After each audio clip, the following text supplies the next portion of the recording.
فرمایا فَإِن كَذَّبُوكَ فَقَدْ كُذِّبَ رُسُلٌ مِّن قَبْلِكَ جَاءُوا بِالْبَيِّنَاتِ۔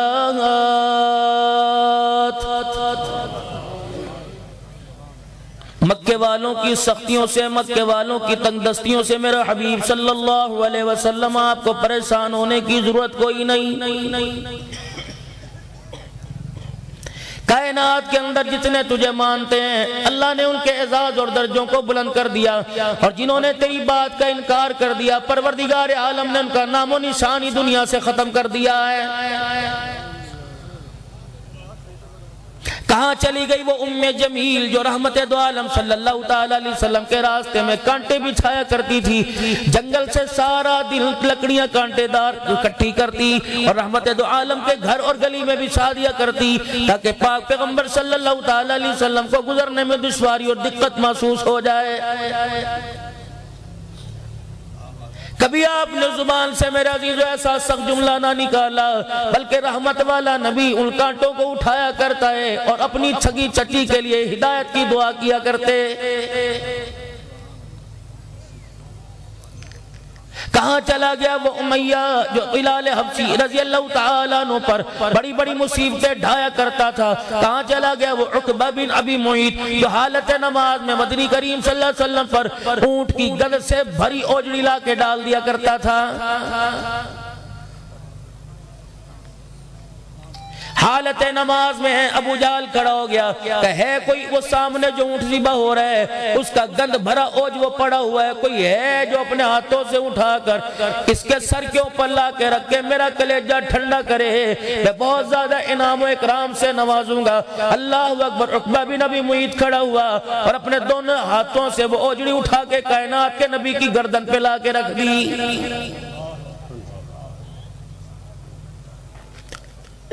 ایک نوجوان پہاڑی پر چڑھا، اللہ اکبر، اور حضرت فاطمہ الزہرا رضی اللہ تعالیٰ عنہ کی حجرے کی طرف منہ کر کے میرے عزیزو اللہ اکبر سیدہ مائی خدیجہ کے حجرے کی طرف منہ کر کے کہنے لگا اللہ اکبر زینب رقیہ کہاں چلی گئی؟ دیکھو تمہارے باپ کے اوپر اونٹ کی اوجڑی رکھ کر مکے والوں نے کیا حال کر دیا ہے۔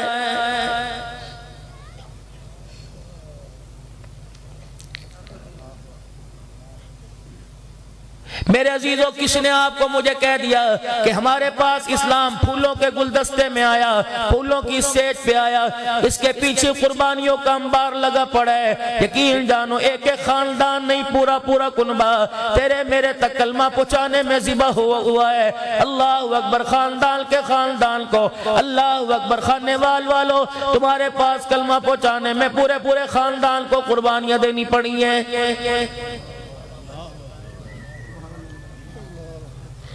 آج مکھن پروٹے کھا کر اللہ کا دین نہیں پڑھتے۔ آج میرے عزیزو ایسی والی مسجدوں میں نماز پڑھنا برداشت نہیں، گرم ٹھنڈے پانی والی مسجدوں میں نماز پڑھنا گوارا کوئی نہیں۔ شیب ابی طالب کی گھاٹی ہے، 17 دن کا بھوکا ہے نبی کا حضرت سعد بن وقاص رضی اللہ تعالیٰ عنہ، پیٹ میں روٹی نہیں گئی، کھجور کا دانہ نہیں گیا، 17 دن کا بھوکا ہے۔ کہنے لگے مجھے شام کے وقت پیشاب کی حاجت ہوئی، میں اپنی تہمت کو اوپر کر ایک جگہ اونٹ میں پیشاب کرنے کے لیے بیٹھا، میرے پیشاب کے چھینٹے میری طرف واپس آنے لگے، میں نے اپنا پیشاب روک دیا، میں نے پیشاب والی جگہ پہ ہاتھ مارا تو ایک چمڑے کا ٹکڑا مجھے نظر آیا۔ اوے لوگوں مجھے اتنی بھوک لگی تھی، اس چمڑے کے ٹکڑے کو اٹھا کے لایا، میں نے پانی سے دھو کے پاک کیا، پھر میں نے اسے سکھایا، 2 پتھروں میں رگڑ کر میں نے اس کا بریدہ سا بنایا۔ رب اکبر کی قسم ہے بھوک مٹانے کے لیے میں پکی سی بنا کر سبو بنا کر پانی سے نکل گیا۔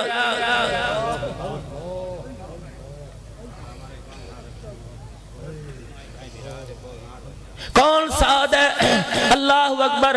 مدنی کریم صلی اللہ تعالیٰ علیہ وسلم آج جتنے میرے سمیت یہاں بیٹھے ہیں ہم کہتے ہیں فدا کا ابی و امی یا رسول اللہ، میرے ماں باپ آپ پر قربان ہو۔ یہ مرد قلندر کتنی مرادوں والا، کتنی عزتوں والا، احد کے میدان میں کالی کملی والے نے 1 مرتبہ نہیں 2 مرتبہ نہیں بلکہ 13 مرتبہ فرمایا ارمی یا سعد فدا کا ابی و امی، اے سعد مجھے اللہ اکبر تیر تو چلا، تیرے پہ میری ماں باپ یعنی میرا ابا عبداللہ اور میری ماں آمنہ تیرے پر قربان ہو جائے۔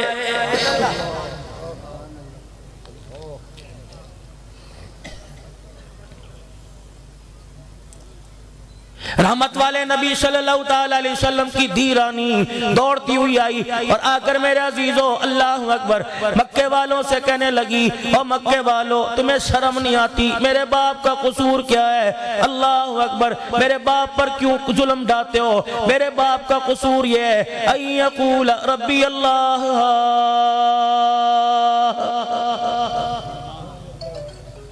یہی تو ہے نا کہ 360 کا رد کر رہا ہے، ایک اللہ کی توحید کا پھلیرا بلند کر رہا ہے، یہی میرے باپ کا قصور ہے۔ حجرے مبارک میں عشاء کی نماز پڑھ کے چوتھا دن ہے، پیٹ کے اندر روٹی کا ٹکڑا نہ گیا، حجرے مبارک میں آ کے بیٹھ گئے۔ سیدہ عائشہ رضی اللہ تعالیٰ عنہ کہتی ہے مارے شرم کہ میں اوڑھنی اوڑھ کے لیٹ گئی تاکہ محسوس یہ کرا دوں میں کب سے سوئی پڑی ہوں۔ وجہ کیا تھی؟ کہ جب بھی گھر تشریف لاتے پوچھتے عائشہ کوئی کھجور کا دانہ ہے، کچھ کھانے کو آیا کہ نہیں آیا؟ میں ناک کرتی کرتی شرما جاتی، رونے لگ جاتی۔ فرمایا عائشہ رونے کی کیا بات ہے، ہم تو اپنے رب کا وہ شکر ادا نہیں کر سکتے جس نے تاج نبوت سجا کر مجھے سارے نبیوں کا سردار بنا دیا ہے۔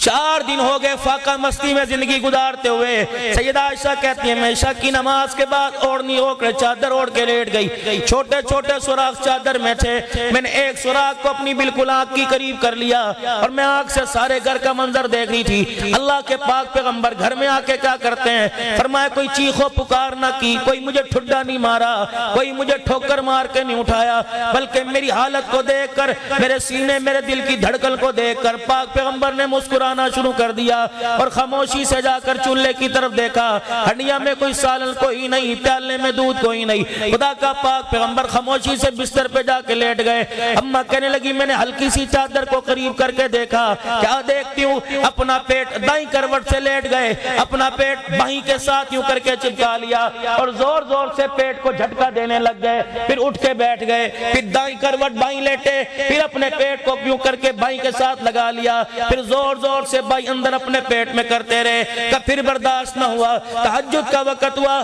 پاک پیغمبر دونوں ہاتھ اپنے پیٹ پر رکھ کر زاروں قطار رونا شروع کر گئے۔ اللہ اکبر، میں نے سر سے چادر اتاری، میں دوڑتی ہوئی کالی کملی والے کے قدموں میں آ کے بیٹھ گئی۔ میں نے کہا ماں باپ قربان ہے، کملی والے بتاؤ آج کسی کے آپ کو گالی دے دی یا کسی نے آپ کو ستایا، کسی نے شاعر کائن کہہ دیا؟ فرمایا عائشہ کسی نے مجھے کچھ نہ کہا، کہ کملی والے آج بچوں کی طرح رونا کیوں آ رہا ہے؟ فرمایا عائشہ تجھے کیا بتاؤں، 4 دن ہو گئے کچھ کھایا نہیں، آج مجھے بھوک سونے نہیں دے رہی ہے۔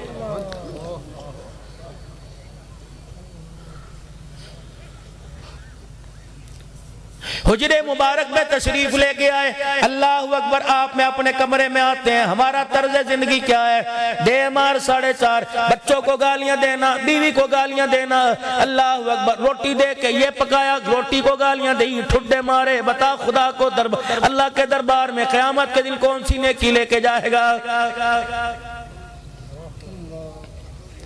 حضرت عمر رضی اللہ تعالیٰ عنہ کھانا کھانے کے لیے بیٹھے، سالن کے اوپر گھی ترتا ہوا نظر آیا، جس میں چکناٹ ہوتی ہے، گھی ترتا ہوا آیا۔ حضرت عمر نے روٹی چھوڑی، اپنے دونوں ہاتھ اپنی بغل میں ڈال لیے، اللہ اکبر۔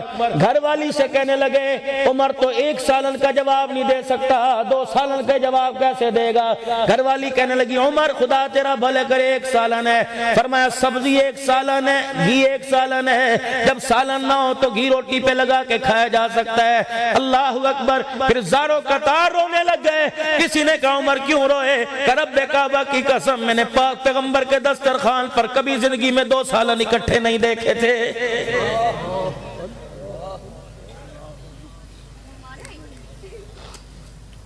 یہ اس لیے میرے عزیزو آپ حضرات کے سامنے میں نبی کی طرز زندگی عرض کر رہا ہوں۔ مطلب یہ نہیں کہ کپڑے اتار کے پیمند والا پہن لو، مطلب یہ نہیں میرے عزیزو اچھا کھانا چھوڑ دو، اچھے مکانوں میں رہنا چھوڑ دو، لیکن میرے عزیزو ان ساری چیزوں کے ہوتے ہوئے خدا پاک کی عبادت نہ چھوڑنا، اللہ کو ناراض کر کے نہ چلے جانا، اللہ کو راضی کر کے جانا۔ یقین جانو یہ ساری نعمتوں کا شمار قیامت کے دن اللہ کے دربار میں کیا جائے گا۔ ایک ایک نعمت، ایک ایک سانس کا، ایک ایک لسی کے گھونٹ کا جواب نہیں دے لیں گے، ہمیں میدان محشر میں قدم اٹھانے کی اجازت نہیں دی جائے گی۔ گھر میں تشریف لائے. آج اللہ اکبر ہم گھر کے اندر آ کے کیا پوچھتے ہیں؟ کیا کھایا، کیا پکایا، کیا بچا؟ اللہ اکبر. آؤ اپنے نبی کی سیرت کو پڑھو، عمل کرو. گھر کے اندر سب سے پہلے آ کے پوچھا کرتے تھے، اے عائشہ رضی اللہ تعالیٰ نہ بتا کتنے لوگ مانگنے والے آئے تھے، خالی کتنے گئے اور پیٹ بھر کے کتنے گئے؟ یہ آئی تھی فلانی آئی تھی، فلانے صحابی کی بیوی آئی تھی، پڑوسن آئی تھی، اور اللہ اکبر عائشہ سب کو دیا. کہ کمری والے آج ایک واقعہ ہوا. کیا واقعہ؟ اللہ کے پاک پیغمبر سب کو پتہ ہے ہمارے گھر کا چولہا 3 مہینے ہو گئے نہیں جلا. آج ایک پڑوسن کے گھر سے 6 کھجوریں 1 دودھ کا پیالہ آیا تھا. کمری والے بھوک تو مجھے بڑی لگی تھی، لیکن میں نے اپنے حصے کی کھجوریں اٹھائی، منہ کے ساتھ لگانا چاہیے، لیکن اللہ اکبر تیرا بھوک والا چہرہ میرے سامنے آ گیا. میں نے کہا عائشہ تو پیٹ بھر کے بیٹھ جائے، اللہ اکبر، اور کملی والا بھوکا رہے، تجھے قیامت کی صبح تک عائشہ کون کہے گا؟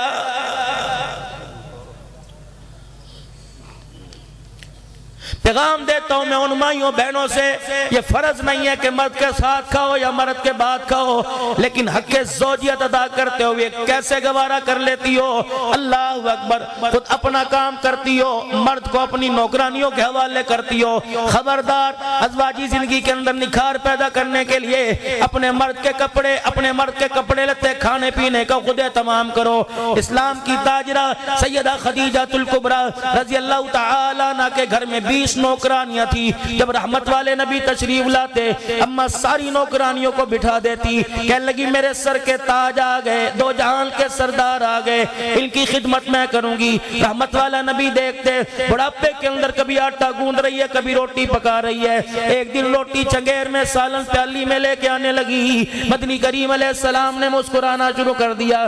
سیدہ خدیجہ نے اپنی ڈیل ڈول کو دیکھا، اپنے کپڑے لباس قدموں کو دیکھا، حضور کا چہرہ دیکھ کے کہنے لگی کیا ہوا؟ مجھے دیکھ کے مسکرا رہے ہیں. آپ نے فرمایا اے خدیجہ تجھے دیکھ کے مسکرا رہا، بلکہ پیچھے جبرائیل کھڑا مجھے ہنسا رہا ہے. اللہ کے پاک پیغمبر جبرائیل کا رات کے اندھیرے میں میرے بیڑے میں کیا کام ہے؟ اے خدیجہ نوکرانیوں کو بٹھا کر اپنے ہاتھوں سے میرے لیے روٹی پکا کے لے کے آئی. اللہ آسمانوں پہ اتنا خوش ہوا تیرے لیے خدا کا جبرائیل سلام لے کے آ گیا ہے.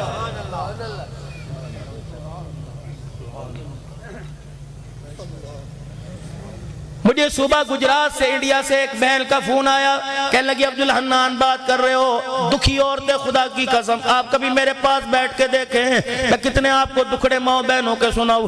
ایک دکھی عورت کا فون آیا، کہنے لگی عبدالحنان جہاں آپ تقریر کرنے جاتے ہو وہاں عورتیں بھی ہوتی ہیں؟ میں نے کہا جی میری بہن ہوتی ہیں. کہ میرا پیغام سنائے گا؟ میں نے کہا کیا پیغام؟ کہ ان کو جب بھی دعا کے لیے ہاتھ اٹھائے، اپنا نصیبہ جگانے کے لیے، اپنا مستقبل بنانے کے لیے جب بھی ہاتھ اٹھایا کرے، اپنے شوہر اپنے سہاگ کی سلامتی کے لیے دعا کیا کریں. میں نے کہا بیٹی کیا ہوا؟ کہ اللہ اکبر، عورت اپنے کھنٹے پہ بندی اچھی لگتی ہے، عورت لال جوڑے میں اچھی لگتی ہے، لال دوپٹہ اترنے کی دیر ہے، سہاگ کو دنیا سے جانے کی، جنازہ اٹھنے کی دیر ہے. میں نے مشاہدہ کیا جب تک کپڑے نہیں اتار دیے جاتے کائنات کے اندر 2 روٹیاں دینے کے لیے تیار کوئی نہیں ہوتا ہے.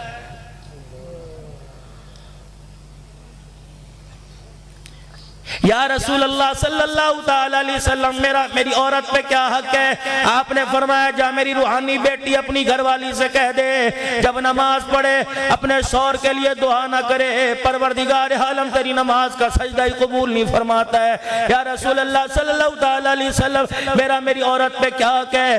آپ نے اللہ اکبر ہاتھ بھی بتا سکتے تھے، انگلی بھی بتا سکتے تھے، پیر کا تلوہ بتا سکتے تھے، لیکن مرد کی حیثیت عورت کے اندر بتانے کا آپ نے تمام فرمایا. آپ نے فرمایا تیری ناک کی نتھ کے اندر سوراخ میں پھنچی نکل جائے، وہ پھوڑا بن جائے، اس کے اندر پس پیپ پڑ جائے، گند بھر جائے، خود بخود پھوٹ کے بہنے لگ جائے، وہ چہرے کے اوپر آ جائے، تیری عورت کی چہرے پر نظر پڑے، وہ کاٹن کپاس نہ لے کے آئے، ٹیشو نہ لے کے آئے، پرانا کپڑا نہ لے کے آئے، بلکہ اپنا منہ کھول کے اپنی زبان باہر نکالے اور تیری ساری پیپ کو اپنی زبان کے ساتھ چاٹ جائے، تب بھی اس نے اپنے مرد کا حق ادا نہیں کیا ہے.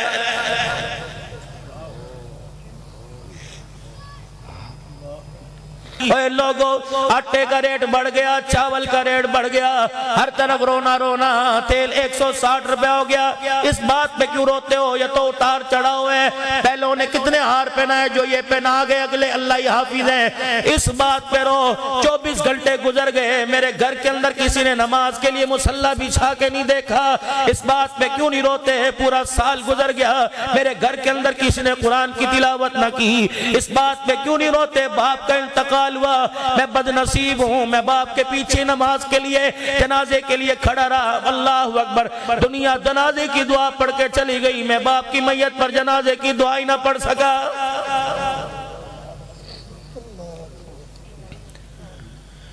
اس بات کے اوپر ہو، میری 12 سال کی بچی 6ٹھی کلاس میں پڑھتی ہے، اس نے اپنے موبائل میں کوڈ لگا کر اپنے موبائل کی سارے کرتوت ماں باپ سے چھپا لیے، اس بات پر ہو، سفید داڑھی والے کے سامنے 16 سال کی جوان ننگے سرا کے کھڑی ہو گئی، اس بات پہ تجھے رونا کیوں نہیں آتا؟ اللہ اکبر، تیرے گھر کے اندر، تیری اسمبلی کے اندر میرے عزیزو اپوزیشن قائم ہوگی، تیری بیوی نے بغاوت شروع کر دی، تیری بیٹی نے بغاوت شروع کر دی، آج میرے عزیزو مقام مرنے کے قابل ہے، وجہ پوچھو کیا روٹی نہیں ملی؟ نہیں میرے عزیزو، عزت نہیں ملی، نہیں، اس سے بڑی مرنے کی اور کیا بات ہوگی کہ تیرا میرا بیٹا تیرے میرے سامنے آنکھیں پھاڑ کے کھڑا ہو گیا۔ کوئی اپنی ذمہ داری سے اپنے گھر کا حال کہے کہ میں بڑا چنگا، میرے گھر کا حال بڑا ٹھیک ہے، کیوں ہمیں شرم نہیں آتی؟ کیوں ہمارا سر نہیں جھکتا؟